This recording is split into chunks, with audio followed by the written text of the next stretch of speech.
সোনালি আঁশের গল্প। পাট হলো একটি প্রাকৃতিক আঁশ যা গাছ থেকে পাওয়া যায়। বাংলাদেশে একে সোনালি আঁশ বলা হয় কারণ এটি দেশের অর্থনীতিতে একসময় সোনার মতোই গুরুত্ব রাখত।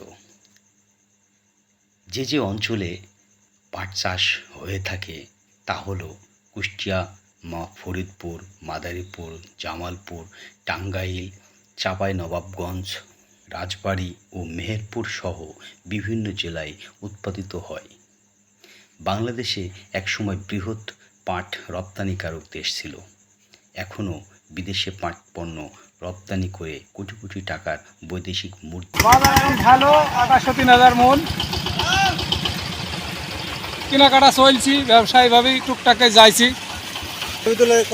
আমদানি কেমন করছেন? রপ্তানি করছি কিন্তু এখনো বেচতে পারিনি, এই কষ্ট করে নিয়ে আসছি। কাল শুকনোবার ভিজে গেছে। আমাদের কালাম চাচা পাটের ব্যবসায়িক। চিতলা গ্রামের যত যাবতীয় অত্র এলাকা পাট আছে তিনি সব ক্রয় করছেন এবং বাজারজাত করছেন। পাটের বাজার খুব ভালো, বর্তমান চাষিরা খুবই খুশি।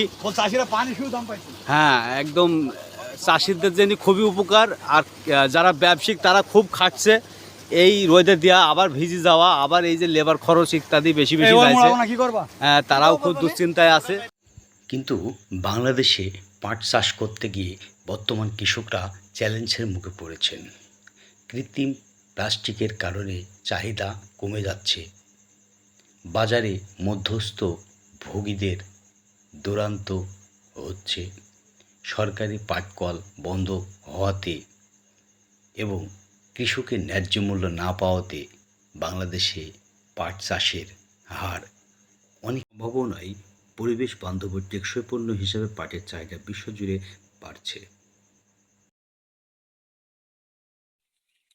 পাট মোটামুটি আমাদের পাট বাড়ে, কিন্তু লসের দিকে, লাভে কিছু নাই। আর আমরা সরকারের কাছে দাম পাইতেছি, ভোটদান কত দাম পাইতেছি না। সরকারের কাছ থেকে পাট বাই দেন ওই দেয়, এইভাবে আমার কামলা কিছু নিয়ে পড়তে হয় না। তা পড়তা না হইলে আমরা কৃষক মানুষ, আমাদের কাজ তো করতেই হবে। কাজ না করে উপায় কি? কাজ না করে কি করবো? এই যে ধান আছে আপনার, এই যে আমন জাতীয় ধান আছে, এটার নাম মোটা সেকুন। এই ধানটা যদি আল্লাহ দেয়, এই ধানটা মনে হয় লাভে দেয় থাকে, তার খের গুঁড়া। এছাড়া পাটের যে টাকাটা প্রত্যেক বছর লস যায়, প্রত্যেক বছর সমান সমান চালানো।